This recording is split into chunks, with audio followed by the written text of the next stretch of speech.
Hola, muy buenas tardes. Nosotros empezaremos hablándoles sobre la crisis política del Porfiriato. El porfiriato se distinguió por ser un régimen represivo y recurrir a la fuerza para imponerse. Cuando no funcionaban las prácticas de conciliación moral de Juan O'Gorman, el porfirismo, en donde se muestra la desigualdad social que caracterizó a dicha etapa.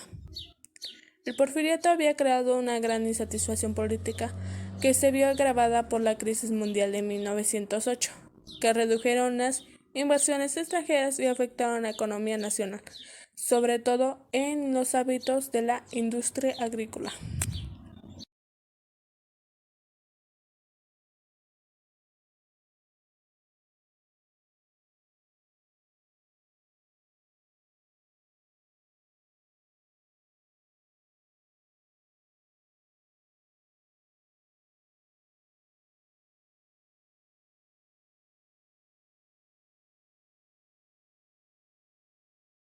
Es cierto que al inicio de su gobierno Díaz respetó y hasta promovió la idea antirreeleccionista. Sin embargo, en 1878 promovió una reforma constitucional que seguía prohibiendo las reelecciones, pero solo para periodos inmediatos. Su primer periodo presidencial fue de 1877 a 1880. Después de Díaz, gobernó su compadre Manuel González, sobre quien tenía una gran influencia, y en 1884 retomó el poder para pertenecer en él por muchos años. Su estilo de gobierno fue cambiando con el paso del tiempo, y podríamos dividirlo en dos etapas diferentes.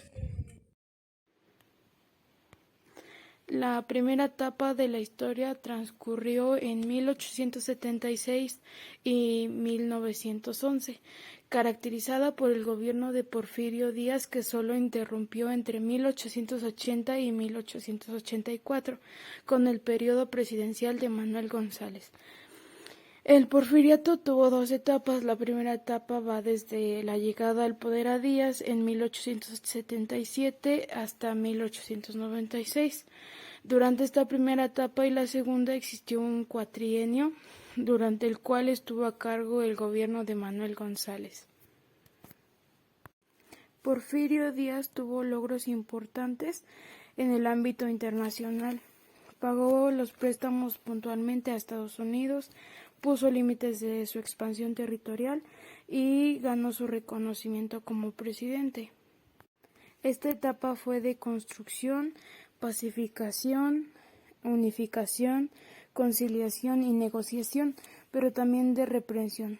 De acuerdo con su política pano-palo, el gobierno del presidente Díaz combatió las rebeliones agrarias a Sonora y Yucatán con mano dura. Los asaltantes de caminos y bandoleros fueron capturados y asesinados por los temibles guardias rurales, y sus enemigos políticos recibieron castigos muy severos.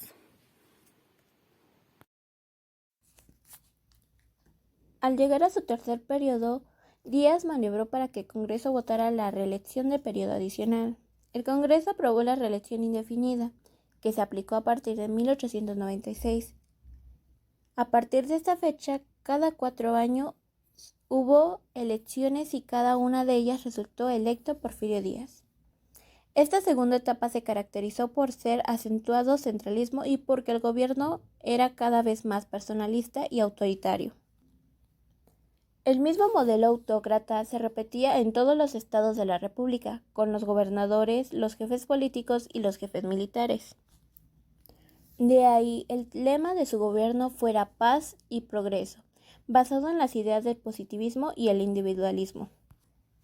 El gobierno estaba identificado con la ideología positivista, la cual afirmaba que a través de la ciencia y la técnica se lograría una prosperidad generalizada.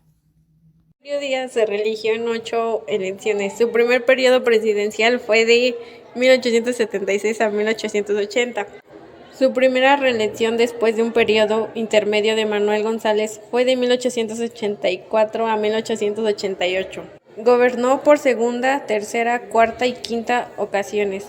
Por periodo se incrementó a 6 años. Finalmente ganó las elecciones de 1910, resultando reelecto para el periodo 1910-1916.